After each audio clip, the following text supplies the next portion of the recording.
आज 3 ऑक्टोबर, काल 2 ऑक्टोबर, कालचा दिवस आपण महात्मा गांधी जयंती म्हणून मोठ्या उत्साहात आपल्या शाळेमध्ये साजरा केला. पण काल सार्वजनिक सुट्टी असल्यामुळं आपण आला नव्हता, त्यामुळं आज भाषण स्पर्धेच्या निमित्तानं आपण हा दिवस साजरा करतोय.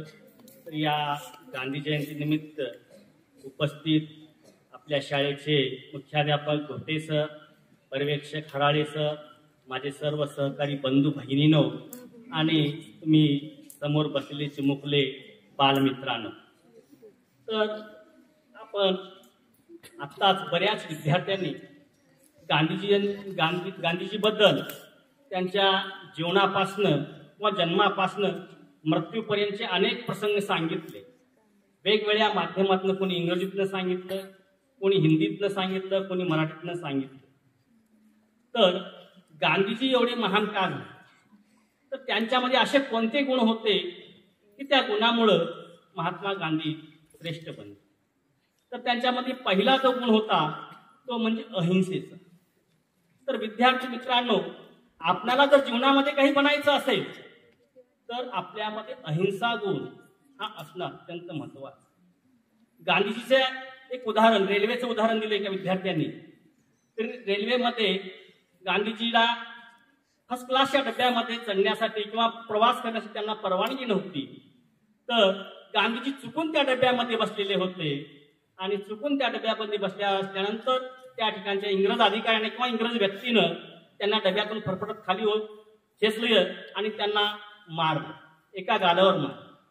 तर त्याने आपला दुसरा गाल पुढे केला आणि एक गाल तुम्हाला कमी वाटत असेल तर ह्या गालावर पण मारा आणि तुमचं समाधान करून घ्या, असे प्रकारचे उद्गार गांधीजीने काढले. तो अहिंसेचा गुण आपल्यामध्ये सुद्धा सर्व विद्यार्थ्यांमध्ये जर असेल तर आपण ही देशाचे भविष्यकर्ते आहात. आपण ही चांगल्या प्रकारे आपलं जीवन घडवू शकता. गांधीजीच्या फक्त आपण या ठिकाणी गांधी जयंती साजरी करतो, गांधी जयंती साजरी केलं म्हणजे सर्व काही झालं असं नाही. तर गांधीजीचे गुण आहे, गुण आपल्यामध्ये येणं अत्यंत गरजेचं आहे. अनेक प्रकारचे गांधीजीचे किस्से आहेत. त्यांनी त्या काळामध्ये, गांधी ज्या काळामध्ये जन्माला आले होते त्या काळामध्ये भारत हा पारतंत्र्यामध्ये होता. इंग्रजांचं भारतावर जवळपास 150 वर्ष राज्य चालू झालेलं होतं. इंग्रजी अनेक बाबतीमध्ये भारतातील जनतेवर अन्याय अत्याचार करत असत आणि या अन्याय अत्याचाराला या अहिंसेच्या माध्यमातून गांधीजीने कशा प्रकारची वाचा फोडली हे आपण इतिहासामध्ये शिकलेलो आहोत. याविषयी आपल्याला बरीचशी माहिती सुद्धा आहे.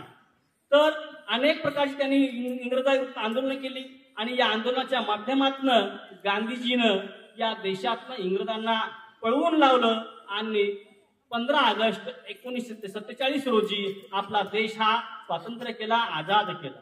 पण त्याचबरोबर गांधीजींनी ज्यावेळेस ते स्वातंत्र्य केला त्याचबरोबर या देशामध्ये जे काही धार्मिक दंगली झाल्या आणि त्यातूनच खऱ्या अर्थानं या देशामध्ये हिंदू आणि मुस्लिमच्या दंगली झाल्या. यातूनच गांधीजी हे अहिंसावादी होते, कोणत्याही धर्माला मानत नव्हते. त्यांनी एकच धर्म मानलेला होता, तो म्हणजे मानवतावाद हा धर्म मानलेला होता.